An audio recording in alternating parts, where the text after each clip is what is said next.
Ok, muy buenas tardes muchachos. Nuevamente seguimos en esta ronda de clases y vamos a abordar un tema importantísimo que es la tosferina, también conocida como el coquelucho o el coqueluche, y un diagnóstico diferencial de gran importancia a nivel pediátrico, la cual es el síndrome coqueluchoide.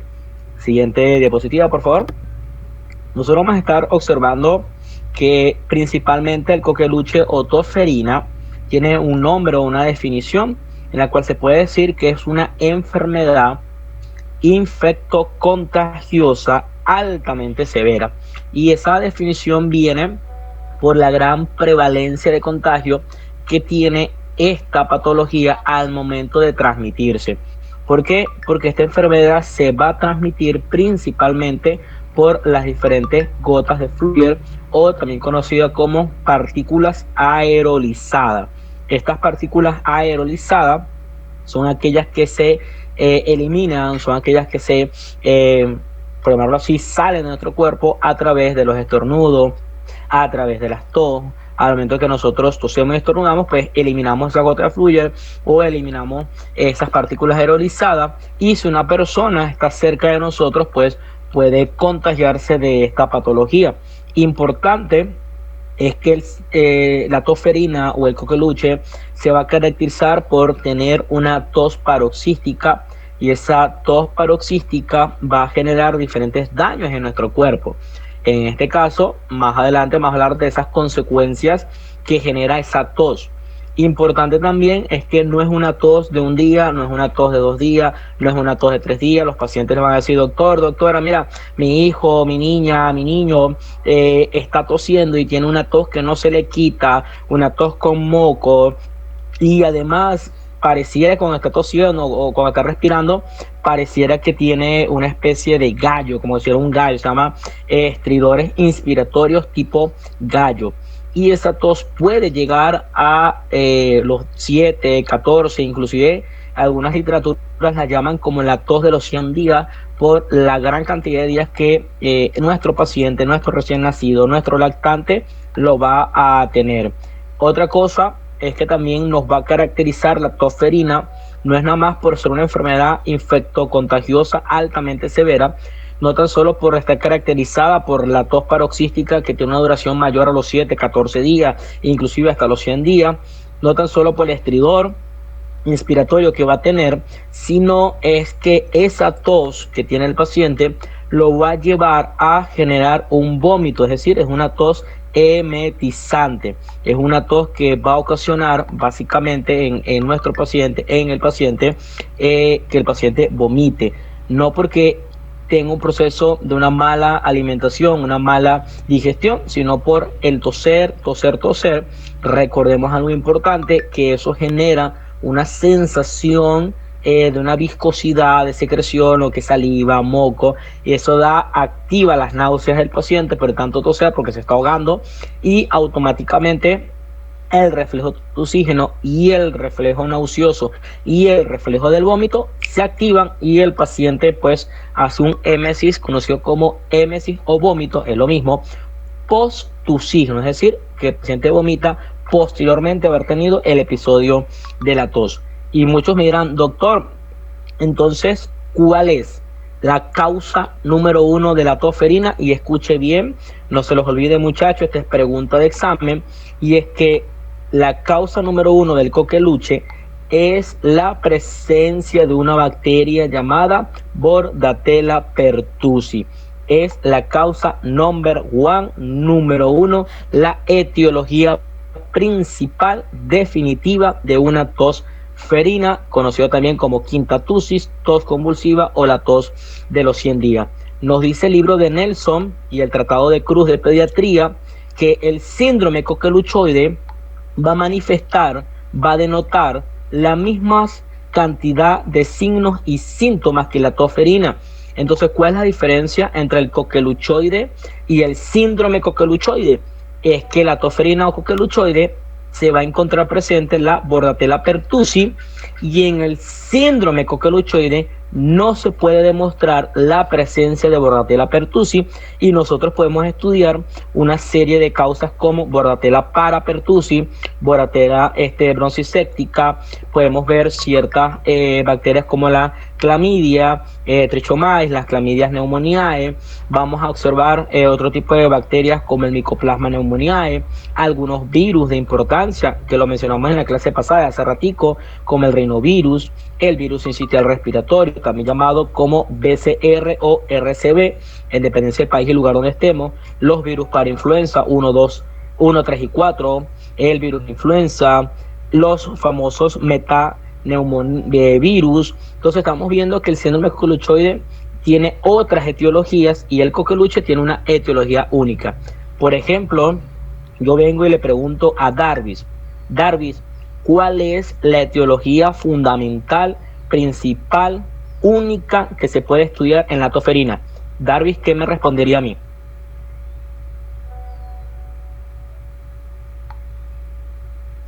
Darvis. No está Darvis. Vamos a preguntarle, por ejemplo, a Daniela. Ahí está Daniela. ¿Cuál es la etiología número 1 fundamental del síndrome coqueluchoide? Buenas tardes, doctor. Bueno, como usted lo acaba de decir, la bacteria Bordetella pertussis. Correcto. Entonces, estamos entendiendo que la toferina es la única causa fundamental y elemental, es la Bordetella pertussis. Ahí dice Darvis que no se escucha. Otro importante que nosotros vamos a estudiar es que el coqueluchoide y la toferina van a compartir la misma sintomatología, van a compartir los mismos, en este caso, fisiopatología, el mismo diagnóstico, el mismo tratamiento, las mismas complicaciones. La única diferencia, repito, es la demostración, la presencia de la Bordetella pertussis en uno y una serie innumerable de virus, bacterias que se puedan asociar en el síndrome coqueluchoide. Siguiente, por favor. Y aquí en la siguiente lámina nosotros vamos a describir un poco más a profundidad acerca de la etiología, porque la Bordetella pertussis es una de las bacterias o el género de Bordetella, una de las bacterias más fascinantes o géneros de bacterias más fascinantes que llega a atacar a nuestro cuerpo. Primero describimos que es una bacteria gran negativa, no es una bacteria gran positiva, es una bacteria gran negativa que tiene ciertas acciones o ciertas características. Una de sus características fundamentales es que ella es aerobia, no móvil, encapsulada, y es lo que le permite a la bacteria poder ejecutar los diferentes mecanismos lesivos a nuestro cuerpo. Y si se dan cuenta, a nivel de etiología del síndrome coqueluchoide, yo les mencioné las bacterianas, les mencioné algunos virus que pueden llevar, pero también hay causas no infecciosas que me puedan conllevar a mí a un síndrome coqueluchoide, como el croup viral, el laringoespasmo, algunas malformaciones, las famosas tos de los pacientes tipo asmáticos, faringitis, la tos producto de efectos psicógenos, la misma fibrosis quística, entre otras patologías que nosotros tenemos a estudiar o a colación. Siguiente lámina, por favor. Entonces, cuando nosotros estamos hablando ahorita de la fisiopatología, de cómo se genera esa patogenia en nuestro cuerpo, yo quiero explicarles principalmente lo siguiente. Recuerde que las bacterias o los organismos tipo bacterias, cuando ellas mueren, la muerte en una bacteria no es el desencadenamiento de un final. Eso no es como nosotros morimos y bueno, para nosotros la muerte es el final. Independencia de las creencias de cada uno de nosotros, unos creen en el cielo, otros creen en el infierno, otros creen en el reposo eterno. Ahí sí no vamos a entrar en la parte religiosa, ni creencia de cada uno de nosotros, pero nosotros como humanos, como seres pluripotenciales, seres pluri y multicelulares, nosotros creemos que en la muerte se acaba todo. Ahora, en las bacterias, la forma de pensar las bacterias es que cuando alguien muere, cuando alguien se va, cuando son destruidas por el sistema inmune, las bacterias no piensan en un final. Las bacterias son como esa famosa canción de Luis Fonsi, la que dice yo no me doy por vencido. Les echan palo por un lado, las destruye el sistema inmune y ya siguen cantando yo no me doy por vencido. ¿Por qué?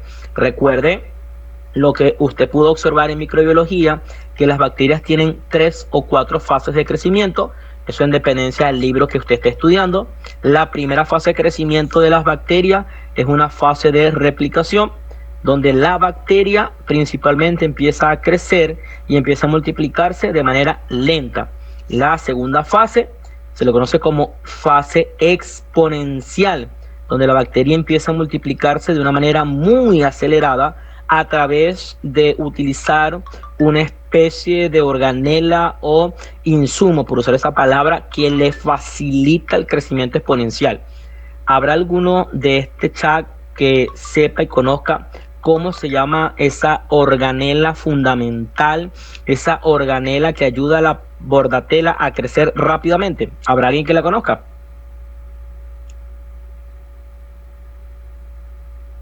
¿Cuál es? ¿Tú la conoces? Edward o Edward. Stephanie, ¿tú la conoces? Al parecer están conectados sus usuarios, menos ellos. Pero bueno, esa organela se le llama o se le denomina como quimiostato. Quimiostato. ¿Qué hace el quimiostato? Ayuda a la bacteria, literalmente así como cuando uno ve las películas de Rápido y Furioso, que el carro va lento, ellos activan el nitro y aceleran rápidamente, pues el quimiostato hace lo mismo en las bacterias. Las bacterias van creciendo lento, activan el quimiostato y empiezan a multiplicarse en gran cantidad. Cuando las bacterias se replican en gran cantidad, automáticamente nuestro cuerpo, nuestro sistema inmune, emana una respuesta mayormente celular, que lleva a la reclutamiento, de una gran innumerable cantidad de células, como neutrófilos, macrófagos, activación de los sistemas monocitos fagocitarios, o el sistema monocito macrófago fagocitario. Entonces estamos viendo que cuando una bacteria crece, pues el cuerpo tiene que irla a matar, destruir.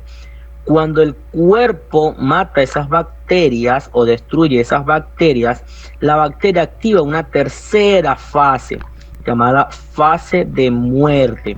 Esa fase de muerte, ese es el anterior, esa fase de muerte tiene que ver que la bacteria queda destruida y literalmente hace como los malandros cuando matan a la mayoría de las bandas. ¿Qué hacen los malandros cuando matan a la mayoría de las bandas? Empiezan a enconcharse, empiezan a esconderse. Así como cuando el doctor Félix en clase empieza a preguntarle, usted como que baja la cabeza, empieza a esconderse para que yo no lo vea a usted.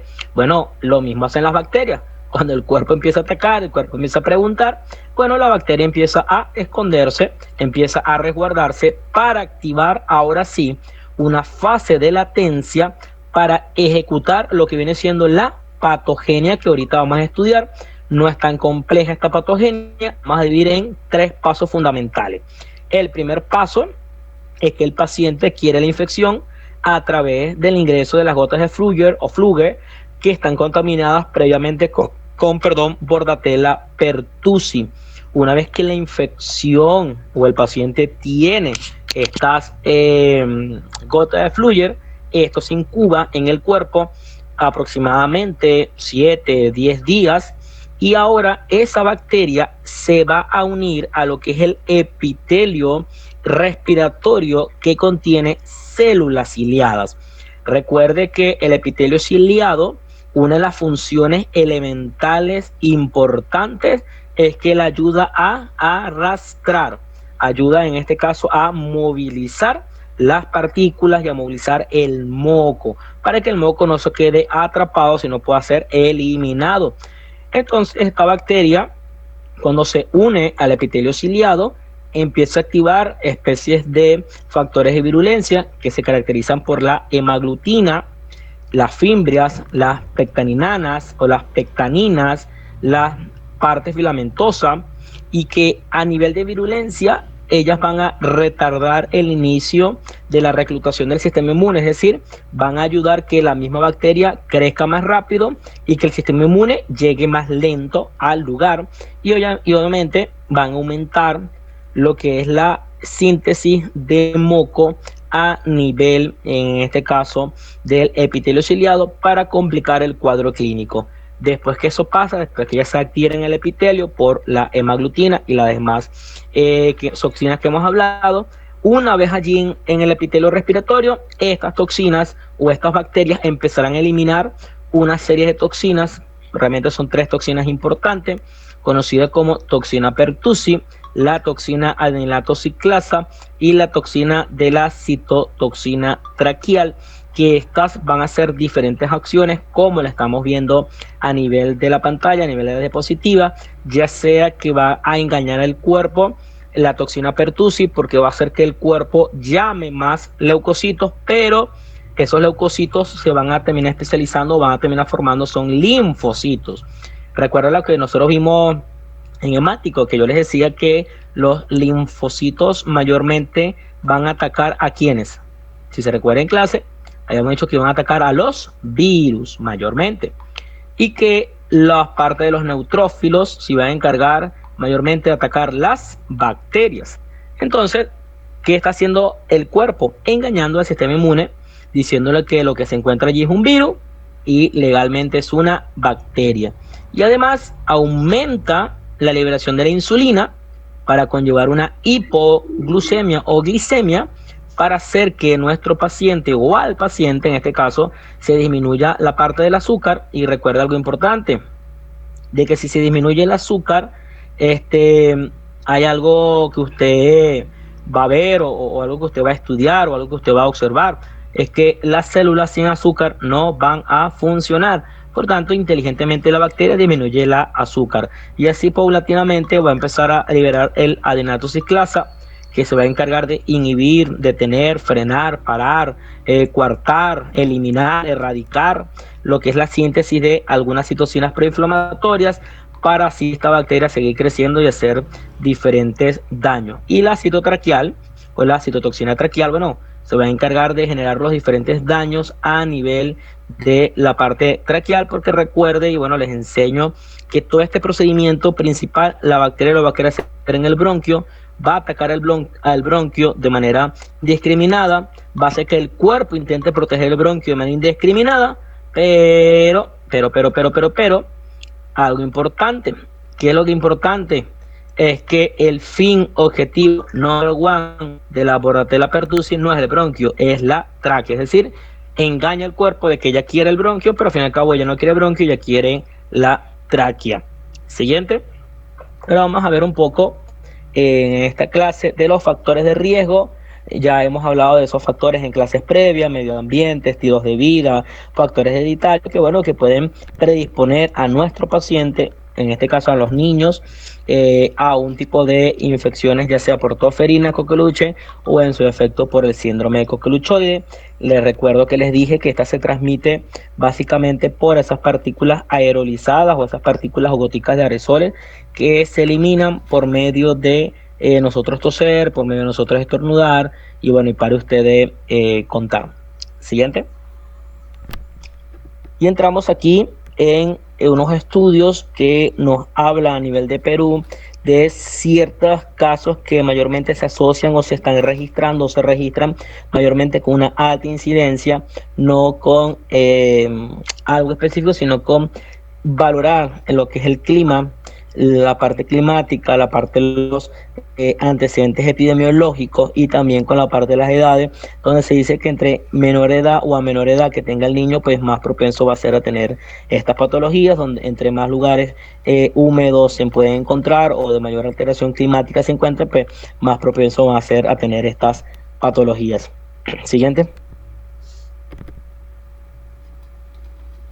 Y aquí ya vemos el cuadro clínico. Este tema no es tan largo, es un tema un poco más sencillo y corto, y que vamos a ver que lo vamos a dividir en 3 segmentos, 3 fases, principalmente una etapa catarral, que esa etapa catarral nosotros les estudiamos dentro de los rangos de 1 a 2 semanas, y tiene que ver mucho con la sintomatología de la coriza que anteriormente les expliqué en infecciones de vías respiratorias altas, y que esta fase catarral se va a caracterizar principalmente porque es la fase altamente contagiosa, por la parte del catarro común que manifiesta el paciente y que a nivel de sintomatología va a tener una tos leve ocasional, que es una tos básica del paciente, que pareciera ser una tos inofensiva, además tener una especie de fiebre que es leve y aparte de esa fiebre leve el paciente va a tener una especie de moqueo, también conocido como secreción nasal.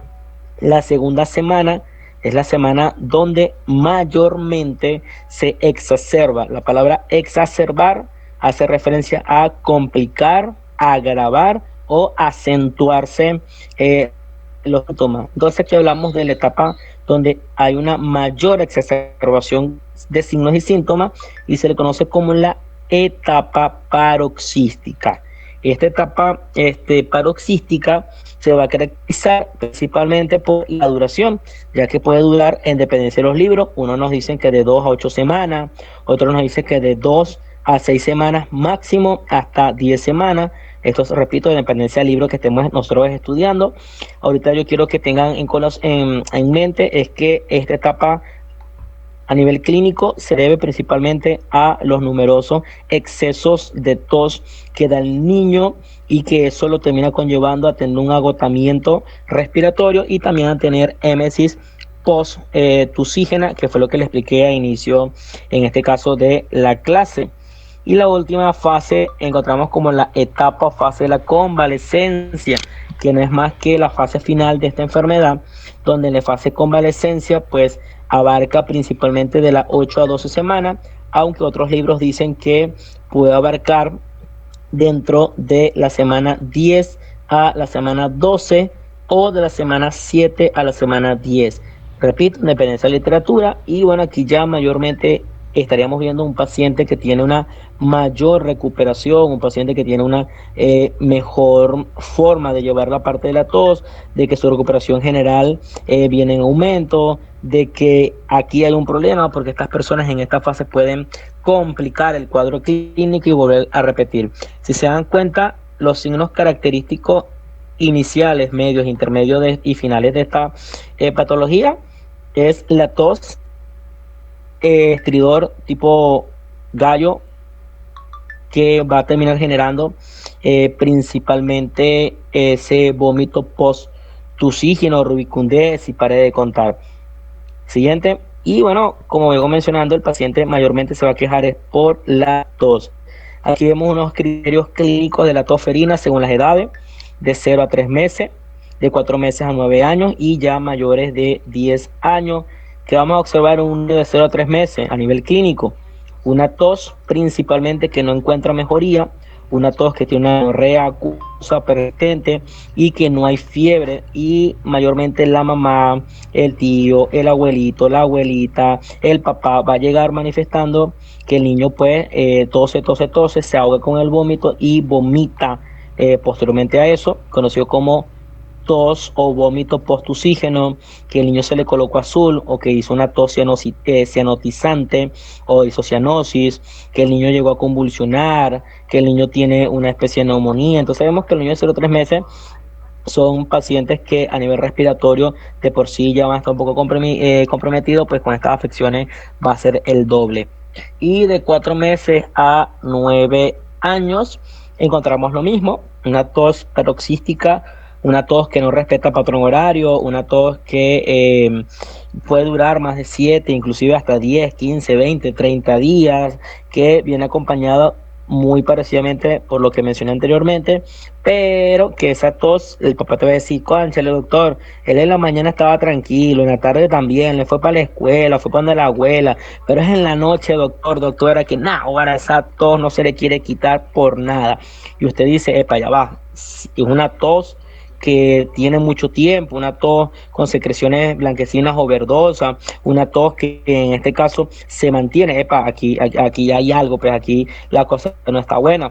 Y mayor a los 10 años encontramos muy parecido a la sintomatología previa que mencioné en la parte anterior, pero la diferencia es que aquí el empeoramiento es que aquí puede haber episodios de sudoración entre diferentes partes de la tos paroxística. Next. Hasta el momento, ¿tenemos alguna duda, alguna pregunta? El tema, repito, no es tan complejo, pero de igual forma, si tienen alguna duda, exprésenla ahorita, coméntenla, porque la idea es que puedan aprender, inclusive usando esta metodología de clase. Vamos bien hasta el momento, entonces pues proseguimos principalmente con el diagnóstico. Yo ahorita quiero que se graben en la mente que el diagnóstico se hace a nivel clínico y microbiológico, donde el diagnóstico clínico se debe basar en si el paciente tiene una tos con una duración mayor a 2 semanas y que esa duración de esa tos de más de 2 semanas venga con una tos aislada, tos paroxística, con vómitos o émesis postusígenos y el famoso sonido del gallo inspiratorio. Bueno, ahorita por la voz y la irritación de la nasofaringe que tengo yo, por hablar tanto, no puedo hacer el sonido, pero sí sería bueno que ustedes en casa, por interés común, buscaran en YouTube cómo es ese gallo inspiratorio de un paciente con tos ferina o síndrome coqueluchoide, que cuando usted lo escuche, cuando usted lo vuelve a escuchar en su vida, usted automáticamente va a decir, eso es una tos ferina o un síndrome coqueluchoide de aquí a Pekín. ¿Y por qué nosotros tenemos que hacer un diagnóstico microbiológico? Bueno, porque recuerde que principalmente nosotros debemos saber si aislamos la Bordetella pertussi, decimos, esto es una tos ferina. Y si no logramos aislar es encontrar, si no logramos aislar, es decir, si no logramos encontrarlo, decimos esto es un síndrome coqueluchoide. Y eso se hace por medio de algo llamado muestras de origen o muestras de hisopados nasofaringio. Siguiente, por favor. Aquí vemos lo otro que tenemos aquí, el cultivo, que aparte de la muestra de mocofaringio, nosotros debemos usar un cultivo que debería estar estudiado con algo llamado terapia o cultivo más antibiograma. ¿Qué es el antibiograma? Es la especie de cuadrito, no sé si usted lo vio en microbiología, o resumen que nos hacen los laboratorios a través de muestras que nos ayuda a determinar principalmente el cultivo, qué patógeno se encuentra allí, y segundo, a qué medicamento o a qué antibiótico es débil o fuerte ese patógeno para nosotros poder, en este caso, conllevarlo o atacarlo. Después tenemos otros estudios complementarios como el hemograma, que nos va a ayudar también, y la radiografía, principalmente una radiografía de tórax, que la función de radiografía de tórax no es nada más que poder descartar las complicaciones como los colapsos alveolares o las atelectasias, las infecciones del parénquima pulmonar, también conocida como la neumonía. Y otra cosita importante es que sí me gustaría que buscaran o leyeran acerca de cuáles pueden ser, es una investigación para todos los de mi sección, cuáles pueden ser los signos radiológicos que yo pueda encontrar o yo pueda, en este caso, tener para estudiar una posible tos ferina o síndrome coqueluchoide. Ahí le dejo una especie de cuadro o tabla de métodos de laboratorio para diagnóstico de una infección por pertussis, el cultivo, porque es necesario o no necesario, la PCR, la serología pareada, la serología no pareada, cuál utilizamos, por qué no lo usamos, cuál es más específica y todo eso. Next.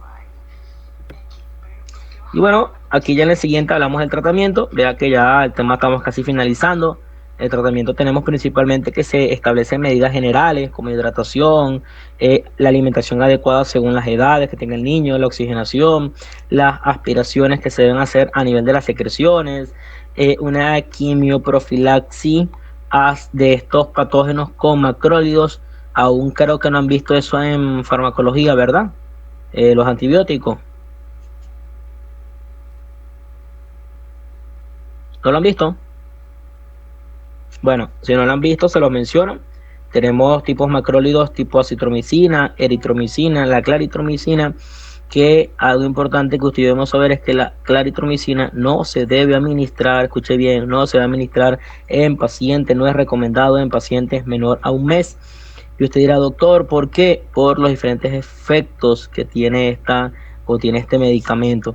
Les invito, aún que lo haya visto usted en farmacología o aún no lo yo he visto usted en farmacología, pues a investigar por qué no aplico claritromicina en los pacientes menores a 1 mes de edad, cuáles son las repercusiones si yo lo llego a administrar. De igual forma, esas investigaciones que estoy dando el día de hoy, espero que, bueno, al menos Iriana o alguno de los voceros me las pueda pasar para publicarlas en el grupo ya de manera oficial. Siguiente. Y aquí tenemos las complicaciones. Principalmente las complicaciones se deben a nivel cardiorrespiratorio, a nivel neurológico, a nivel metabólico y en dependencia a la tos, como le dije. Podemos hablar de según la tos o secundarias a la tos o producto de la tos, desde prolapsos rectales, fracturas costales, la misma deshidratación por los vómitos o emesis, ciertas hemorragias uranoideas, a nivel cardiorrespiratorio, neumonía, atelectasia, estrés respiratorio, a nivel neurológico, convulsiones, inclusive hasta encefalitis o lesiones propios del encéfalo. A nivel metabólico podemos encontrar alcalosis, síndromes de secreción inadecuada de ADH. Entonces estamos viendo que a nivel de complicaciones esta patología sí tiene varias complicaciones, tanto a nivel de tipos y a nivel de subtipos. Siguiente, ya creo que esta es la última diapositiva o lo último que tocaríamos, y es la parte de la vacunación, porque nuestro sistema a nivel de Venezuela, queridos muchachos y estudiantes, están basados en vacunas contra la tosferina, donde una de las principales vacunas que se conoce aquí en nuestro país es el famoso DTaP, llamado difteria, toxoide y antígeno pertussis, que este se administra en los niños. Su investigación es saber cuándo se debe administrar el DTaP y cuáles son los refuerzos del DATP. Y tenemos otra vacuna que conoce como la TDAP, muy parecida que la anterior, pero esta se debe administrar mayormente en adultos mayores de 11 años. Entonces, eso es importante que usted lo sepa. Ahí vemos y les mencioné en la tabla las contraindicaciones del DTaP y el DT y algunas precauciones que nosotros debemos tener. Importante, les comento o les hago alusión, es que para ustedes, cuando vayan a cuarto año, al servicio de pediatría, pues van a profundizar un poco más a nivel de las vacunas, pero yo quiero que al menos usted sepa principalmente cómo se las dos vacunas, cuándo se debe aplicar, es decir, a partir de cuántos meses de este niño para aplicarlo y cuáles son los refuerzos de cada uno de ellas. Siguiente. Y ya en lo último, nos sale había una imagen que decía, creo que no se mostró la imagen final, había una imagen final que decía que inteligente es aquel que sabe a dónde tiene que ir, pero más inteligente es aquel que sabe a dónde ya no tiene que volver. Entonces le dejo con esa frase, atentamente la Bordetella Pertussis.